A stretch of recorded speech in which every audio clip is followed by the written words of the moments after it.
Bradley Hasemayer, known as Atlanta's Chili Pepper Eating Contest winner. I love spicy foods, and I proved it to the 32 million people who live in Atlanta. Is that true? I mean, there's so many things that I was so passionate about when I was younger. One of them is martial arts.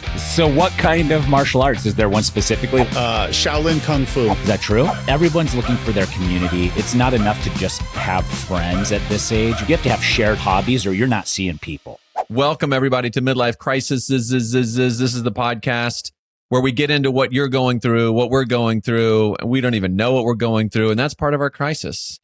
We got a couple of dudes here who are going to sound off. I'll lead the way. I'm Bradley Hasemayer, 44, 2 kids. I'm a content creator and known as Atlanta's Chili Pepper Eating Contest winner. I love spicy foods, and I proved it to the 32 million people who live in Atlanta. So that's me. Wait, is that true? No. Oh, okay. Not even a little. I was also, so there's excited. Not 32 million people in Atlanta. But I don't know any of that. It feels like that at 5 o'clock if you have to go through the city. But I mean, Phoenix is the same. Yeah. Okay. William, your turn, because I have the question. Yeah. What's up, everybody? I'm William Drumm. I'm the top underwater photographer in Denver, Colorado, coming at you live. I've got a beautiful 4-year-old daughter, and I'm 39 years old. And I've got plenty of crises to talk about. Yeah. Can you list a couple? I mean, running a business, getting old, going through a divorce, trying to figure out how not to die, like lots of things. Yeah, no, there's a lot of that. I'm Tyson Apostol, and you might recognize me as Mesa, Arizona's top underwater videographer and photographer. I think, my God. I think so. Like, I'm looking at other Mesa content, and I'm like, these guys, no, they're chumps. Nope. So these landlocked cities with their top ranked underwater photographers, it's crazy. Especially, and I like that you said landlocked cities, just to really drill down, not the state, not that the whole state is landlocked. It just happens to be that city, because you got Lake Havasu, right? Isn't that an Arizona thing? So, you could be an underwater photographer there. So I think maybe you're accurate in saying the city itself. Yeah, I guess so. I think so. So I have a question for us. Okay. And this is something that I look back on. It's something I've asked myself a lot of times or been like, oh, shoot, what is something that you're doing for yourself now that you wish you would have done for yourself when you were younger? It's a good question. There's a lot of things I can so like talk about. I was thinking about this last night. You were? Really? And these questions, they didn't know what I was going to ask. So no. Each week we bring a random question that no one knows until right now. So interesting that you and William are on that same. It's probably the photography, the underwater photographer, in both of you. Dialed in, yeah. William, what do you got? I mean, there's so many things that I was so passionate about when I was younger, and then I kind of just through life kind of forgot about them. And some of them I always thought were maybe childish or stuff that I would just grow out of naturally, and that would be the course of events, which is kind of what happened. But like, I don't want to give those things away. And some of them are kind of, I don't know if silly is the right word, but one of them is martial arts. Like, I loved karate when I was a kid. I did not everything see that about coming. It. Well, I'm full of surprises.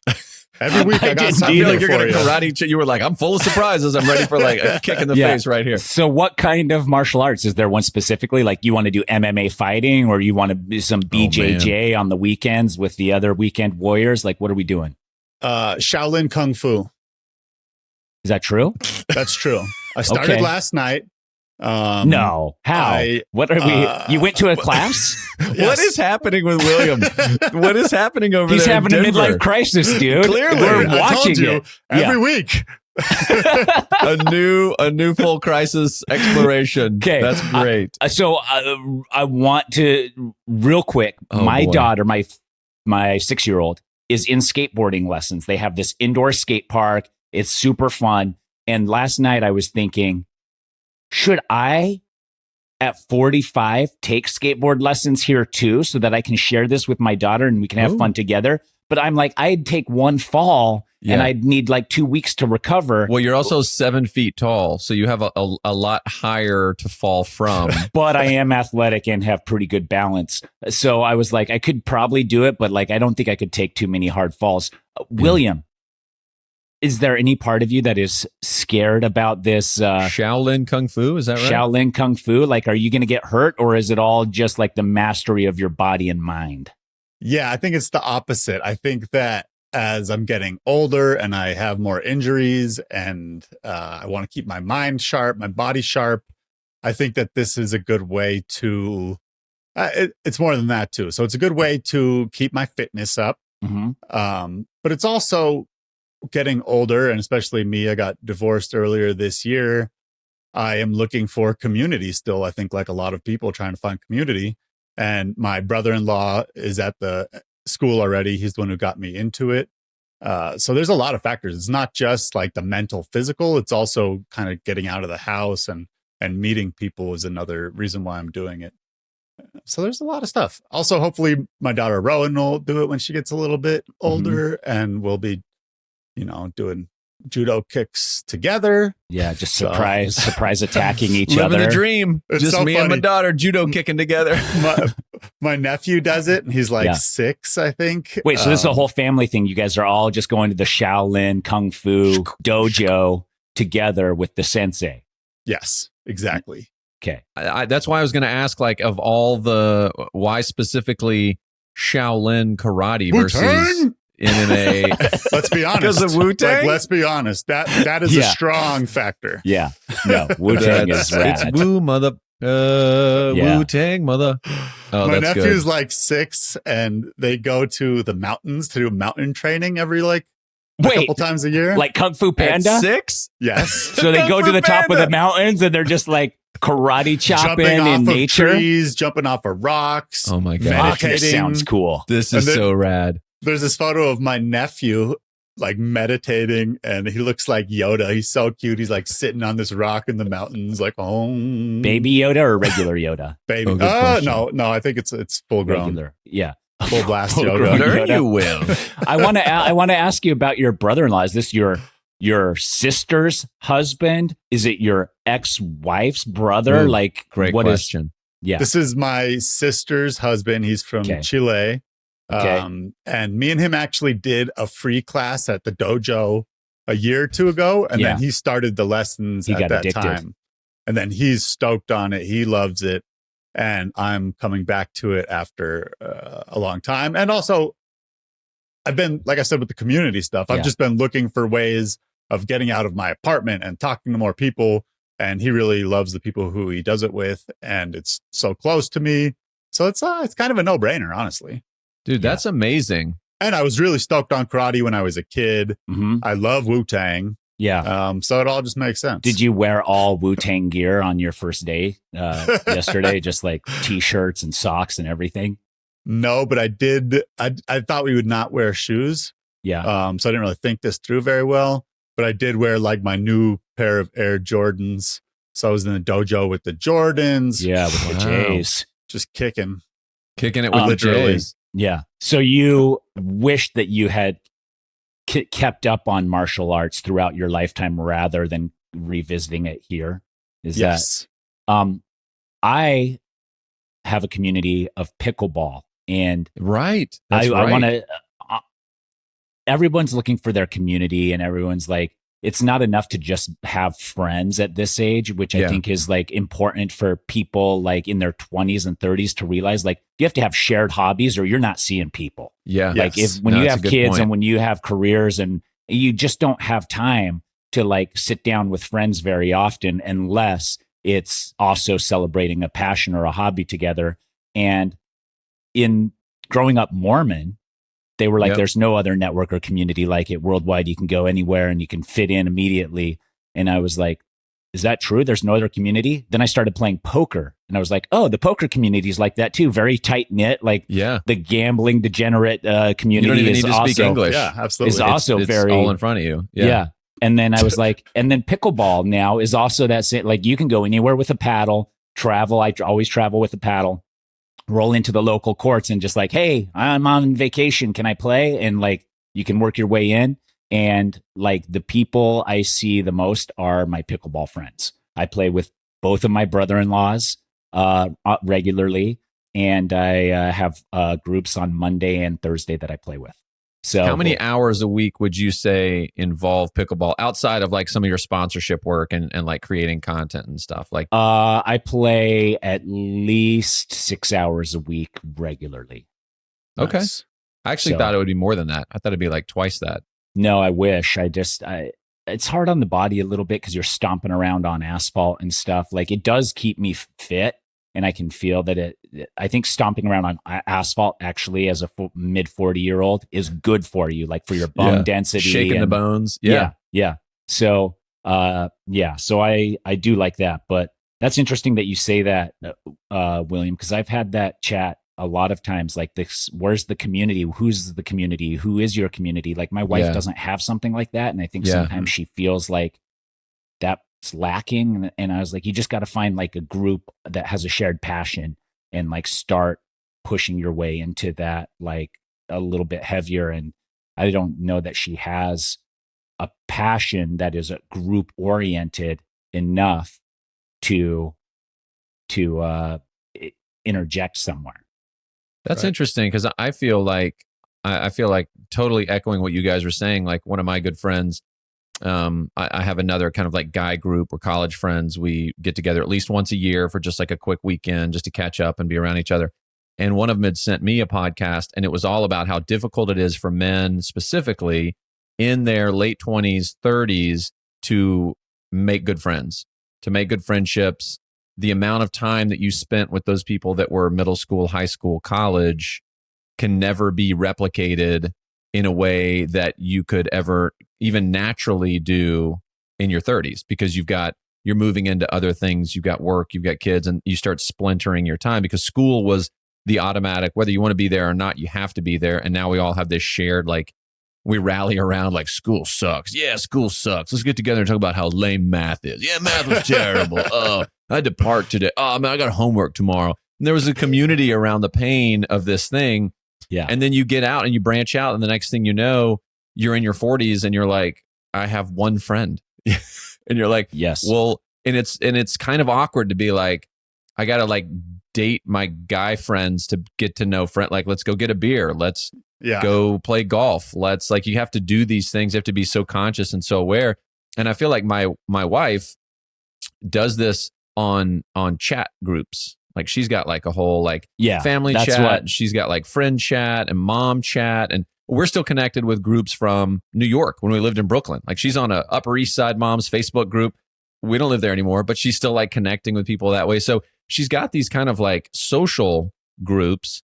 And that's not something that I have. So finding those elements that kind of bring you together. And I think I think that's a big reason people have pets. You have dogs. Now you go to a dog park and now you start seeing people and you have a dog. I have a dog. We talk about, it sucks to clean up. It's like school. It's like, oh, that's tough. We got to do this. I'm going to get shots and all this. And you have this common thing. It could be church. It could be the gym. It could be, pickleball or whatever. And I think when I was a kid, I just assumed I'd have 100 friends forever. And I remember looking at my parents and being like, they're so boring. Like they have like 3 friends. They never go out. They don't know anybody, and I'm sure they wanted to do more. I'm the anchor holding, me and my brother and sister are holding them back. But as I get older, I also realize I've only got X amount of energy to give to a community. Because within that, I'm already giving to my wife and my kids and my career and myself, hopefully. Yeah. And then you come out of that and it's like, I can't go deep with like 10 people to like carry the weight of their pain and trauma and ride the highs and ride the lows. And it's like, whoa, that can be a lot. So I do remember, this is kind of like a backwards answer to your question, but I do remember being a kid and looking at my parents and be like, I'm never going to be like that, man. They don't have any friends. What's wrong with my parents? I talk like that too. So it's like pretty accurate. My parents are like inspirational with how many friends they have. They are always so busy, like hanging out with their friends all the time, going to concerts, traveling. Wow. Was it always like that? Or have they reverted more to like that? Okay. It's more okay. like that now because they are retired. So Right. obviously they have more time. That's what my But yeah, question their was, friend group is just like, it's really impressive. Yeah. That's so fun. My dad growing up was like, we don't do extracurriculars in this family. So it was just like, the community was like, potluck dinner. And my dad's like, nope, not for us. And it's like, Santa Claus is at the church. Sorry, kids. And it was just like, we go to church on Sundays and then we avoid community as much as possible. Wow. What was do you have any idea the reasoning behind that? He's not a super social guy. Like, I think he does fine in those situations, but he doesn't prefer them. And so, so it was just like, it's painful for him, more of an introvert, and it's like exhausting to just jab or he with just people like, I about can nothing. do something better with my time than this. Yeah. So that's just how it was. And so like, I'm very social. I thrive off of that. I don't have to have it, but but like the only real regular social outing I have now is pickleball. So, Bradley, let's, what's your answer to that question? Yeah, restate the question because I want to make sure I'm answering it clearly here. What is something that you wish that you do now for yourself that you wish you would have done? Got it. In the past, like in Back your in the early day. adulthood. Yeah. I was one of those weird people who was like older than my age. I'm firstborn. I was ready to just go. Like at 16, I was like, day I turned 16, I'm getting my driver's license. You know what I mean? Like I'm going to get a job the day I can get a job. I just want to get going and let's move this along. So, I was always good at like time management and always pretty good about being organized and being responsible and doing all these things. These are all the things I need help with. Like a lot. Well, you know what? I'm not taking Shaolin karate, so I need help with that. Moving into something new. I love that. I love that you're like, oh yeah, yesterday I started a new class. Yeah, I like it too. Was it specifically so that we would have it to talk about on the podcast? No, I was originally going to keep it to myself, but I'm really terrible at that. Yeah, that's terrible. Terrible advice. We're talking community. And then, like when I'm a black belt, then I would be like, oh, by the way, I have been going to the dojo 4 times a week for the past 5 years. Yeah, right. I thought you were going to say you were keeping it quiet because now you have to register your fists as lethal weapons. Bring it now, Killer Crocs. I got my Shaolin style. So I feel like all that was there, but with that, I think I missed the idea of like enjoying the ride. It was always about the next thing. I wanted to grow up so fast. I wanted to be out and independent and move and be on my own and all these things. And there were all these like internal vows that I think I made, like I'm never going to be, I remember my dad changed jobs, and anytime you change a job, usually you're kind of starting over in some ways. And he was in sales, which made it even harder. And I remember we had a garage sale and we had to sell a bunch of stuff and like a guitar that he loved. He had to sell that in golf clubs. And it was like all this. And I was like, I'm never going to be in that position.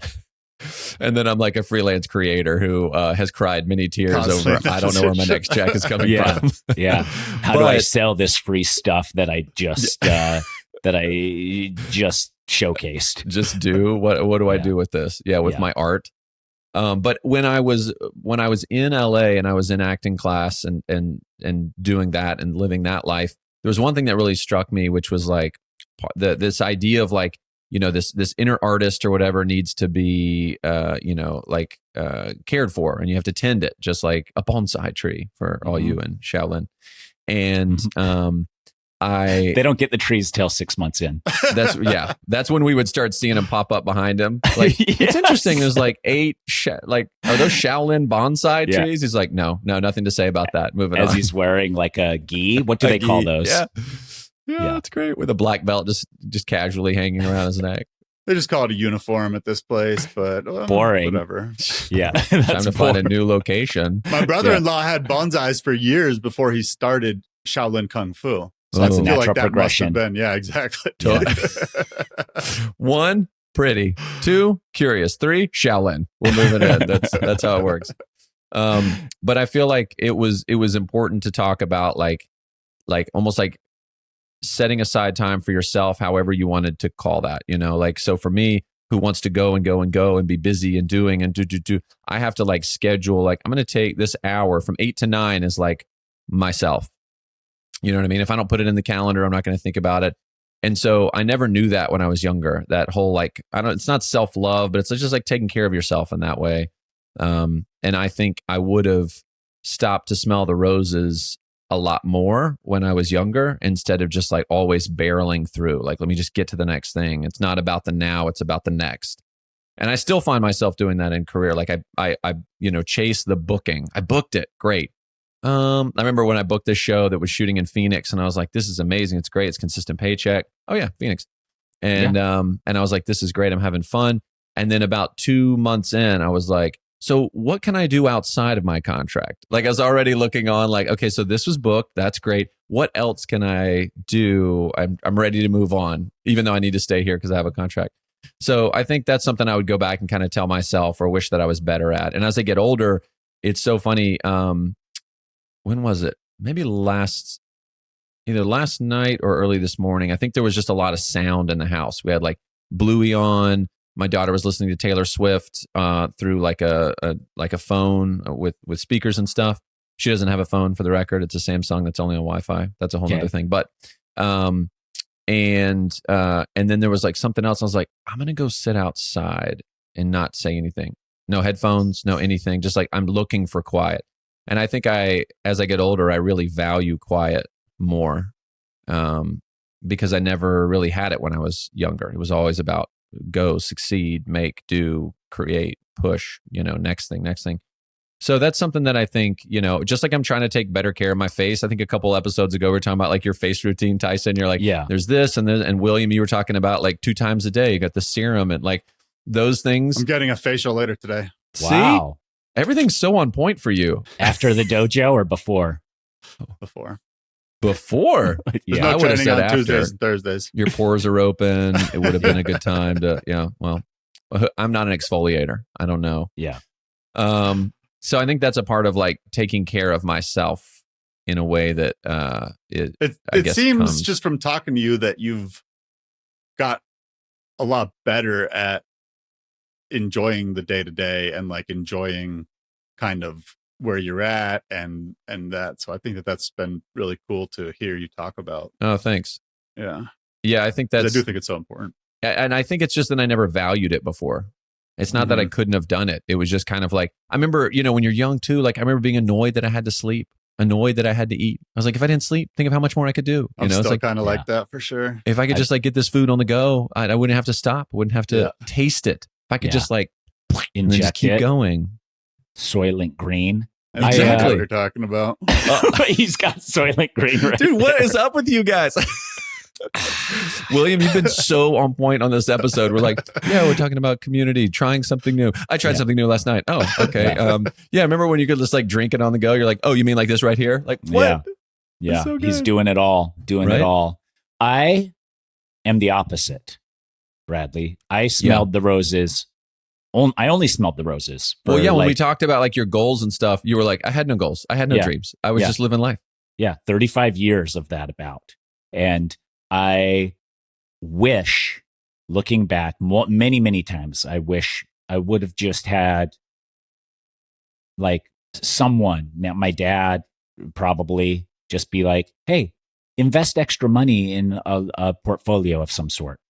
In terms of financing, just finance, just like if I were 20 and had been putting like, nickels and dimes into a portfolio or a little, whatever 401k, Roth, whatever it like was, that, just holding something where it's just like compounding on itself, that would have been really helpful. And I think that's kind of everybody though.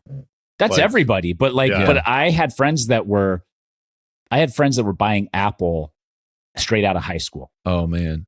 And like 25 years ago. And I was like, but don't you just want to go to the concert for $25? And they're like, I'm going to put the money into, and you're like, you're an idiot. Yeah. You are an idiot, dude. Let's go smell some roses. Let's go smell some roses right now. Right.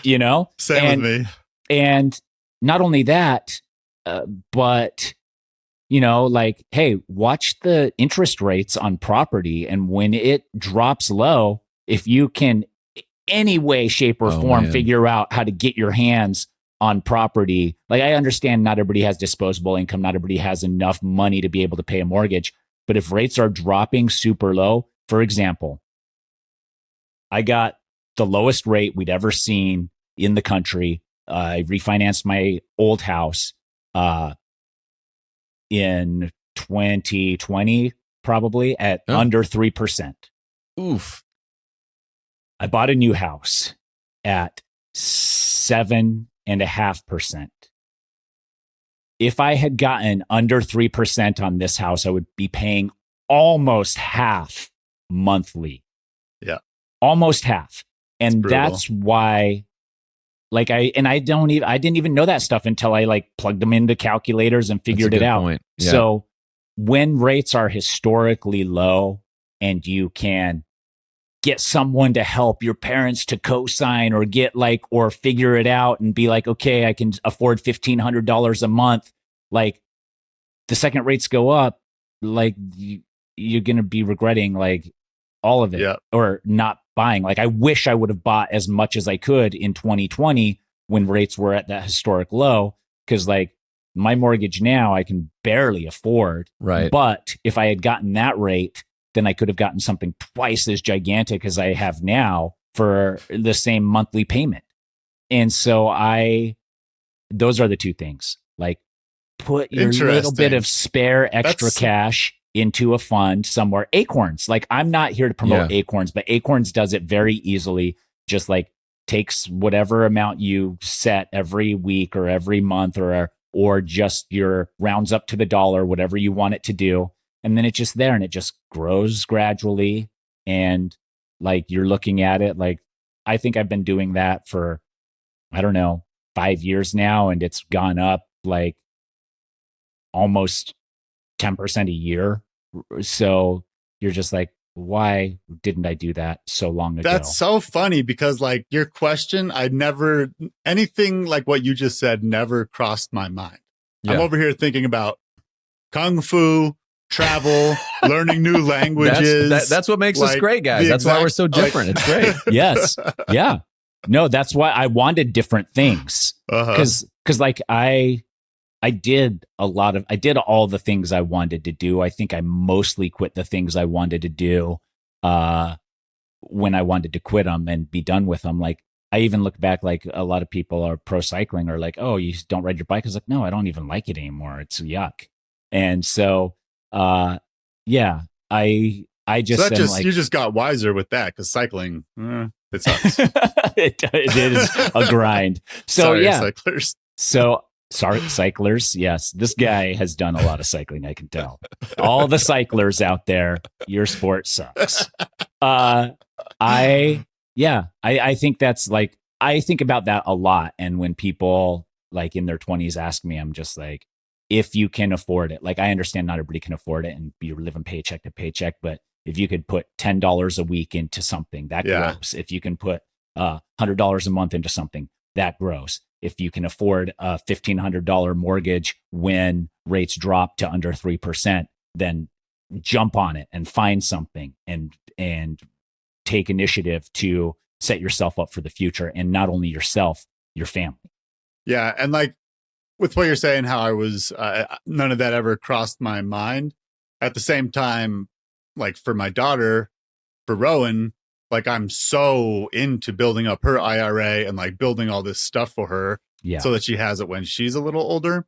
So like, even though that question, I didn't think of anything financial when you asked it, like naturally, because I have seen, like all older people have seen like compounding interest and all that kind of stuff. So for her, I apply what you're saying directly, but for myself, I'm much more thinking of experiences and stuff like that. Yeah. Yeah. So I think there's a whole, so go ahead, William. I'm going to go off on another thing, so you can go ahead. I was just going to say there's a whole category of stuff that you don't learn that you need to know, right? Yeah. And I think financial literacy is a huge part of that. Yeah. I think also digital literacy, like not even to get into, we're there's this great movement of kind of like no phones in school and, kids off of social media, specifically girls. There's some crazy stats just about how much more impactful in a negative way that is for women, because really the social currency is so powerful for them versus like dudes who it's like video games and stuff. And so it's not quite as powerful in terms of like your brain wiring when you're so young. But like digital literacy from the standpoint of like, if you post it, it's there forever. Like you're going to have an employer one day who, you know, could find these things or these things you've said or these pictures you've taken. The same with money. It's like you're not thinking, you know, about the future, because you're, for the most part, kids are like the now, right? It's that instant gratification. Smelling those roses. Smelling the roses. Yeah. There's too many roses. Slow it down. Speed it up, you know? But it's like how to, I know it's kind of cliche, but like all the stuff that like home ec would have taught you, like how to cook, how to iron, how to, you know, I mean, not really change the oil in your tires, but like automotive literacy, like all these elements that like life, I guess, is supposed to teach you. And I'm meeting more and more kids that have no clue about any of this stuff. And it's not like our generation versus their generation, but it's like, you know, these are practical elements that like I think need to be there. Like I think that business training, like basic business training should be like so true. A fundamental part of high school, because so many people just end up being employees and never like actually understanding any of that stuff. Whereas if they had the very basic understanding of it, they would have a lot better ability to grow their personal income and everything else. So is there something that you wanted to do when you were younger and you still want to do, but you haven't made it happen yet? I got one that always kind of creeps up, and it kind of nags me a little. It's learning another language, whether it's Spanish or French. Those are kind of the two. I've been to Paris a few times for work, and we did. I went to Paris when I was like 10 or something, and because of that, I have no interest in. C'est incroyable. They were so mean to me and my family. Oh, no. When we went there. Really? Yeah, like our hotel, they messed up the reservation, and then they were all mean to my parents, and it was just like a terrible experience. And I was like, oh, French. Yeah. But then I've also had some really French people love the ocean, so I've had some good French friends since then. But put a sour taste in my mouth. Like the steak frites. Yeah. And we went there and I was like, the language is so beautiful, but obviously Spanish kind of makes more sense just in terms of the number of people who also speak Spanish. Yeah, so there's a part of me, I took Spanish in high school and like, you know, I'm helping my kids with like small little words and phrases and stuff. But there's part of me that's like, man, I would love to be fluent in another language. I feel dumb that that's not a part of my life. You know, certainly you meet people from Europe, you know, you guys have traveled enough and it's like, that person speaks, exactly, 3, 4, 5 languages. And, you know, some of that's just because they have to, because Germany is right next to France and they don't speak the same language versus, you know, Tennessee right next to Kentucky and we speak the same language, or, you know, whatever. Yeah, I mean, Tennessee and Kentucky speak the same language, but California and Tennessee and Kentucky do not speak the same different language. Languages. Yeah. Totally different. For sure, bro. Totally. What you mean, man? What you talking about over there with them ocean wars and flying and sliding? Yeah. So that's the first thing I thought of. That would be my answer. Yeah. Honestly, I don't know. I don't know that I mean, that for sure. But I think in general, I am not good at keeping extracurricular education on task. Like I am very bad at that. So like I lived in Europe for a long time. I learned French. I wish I would have kept up on that harder. I wish I would have learned German when I was in Austria. I wish I would have, you know, kept up on math so that I understand calculus still. I wish I like all of that stuff. But at the same time, I don't have time for all that shit. Yeah, I don't. Yeah. And it's like, so then it's like, I regret it? Not really. I can get by with all this stuff, but math, I do wish that I had just to help your kids, to help my kids. But now it's a different system. Like they are like, oh yeah, you do this and this and this. I was like, no, that's not how it works. You got to carry the one onto the top of the thing. Right. Subtract. Now the zero, bring that down. Yeah. So like, it's just different too. So I actually have a math tutor for my kids rather than me, because I don't want to screw it up by showing them the old ways. Right. And so, but like, yeah, there's a lot of stuff like that. And I think that numbers in general, being able to understand those and how they work with each other, it can be very powerful in business and in life. And I understand numbers well enough, but I do not understand them. Like, my dad's a numbers guy, and he'll just be like, okay, so if we're trading foreign currencies, you're going to do it these increments at this time, and you're trading euros to dollars and dollars to euros and this to that and this to that, and you'll turn out profitable. I was like, I didn't understand any of that, Dad. Here, Thank just you. can you just do that? Yeah. Can you just do that thing? Here, Dad, here's the money. I'll be back. So I don't have that, but I think I could have had that had I kept up in math and just like kept those skills that I did learn at one point that I no longer know at all. Mm-hmm. Not even a smidgen. I don't even know how to do algebra anymore. No, I'm sure I don't either. But algebra, I did algebra when I was like 12. For algebra. Yeah. And I was like, oh yeah, integers and exponents and. But unless you're trying to help your kids. Yeah, there's not a lot of use case. There's not a lot. Right. Yeah. It's hard to keep up on unless you're like just like pulling out a math book and doing it. So there's like not enough real world stuff. Yeah, to motivate you to be like, Yeah. I'm going to spend my time to do that. Yeah, I see that. So, but no, no regrets. Really, I mean, I wish I were better at math, but if you were like, okay, we can rewind and you can just keep up on math, I'm like, fuck no, dude. Wish I was better at math. Do you? Yeah. Not that much. Yeah, not that much. I'm rounding down, actually. About 48%. So, nah. No. Thank you both for being here. I think the lessons learned are find that community or keep that community or stop and smell the roses or don't stop to smell the roses too long. You need to do both. You need to stop to smell the roses and also don't stop to smell the roses. Clear enough for a crisis? Okay, great. Yeah, perfect. And also just remember those things. Like when you're getting older, just remember those things that made you come alive when you were younger. Yeah. And realize that it might not be too late to still make those things happen. No. Or it may be. And then if that's the case, like, sorry.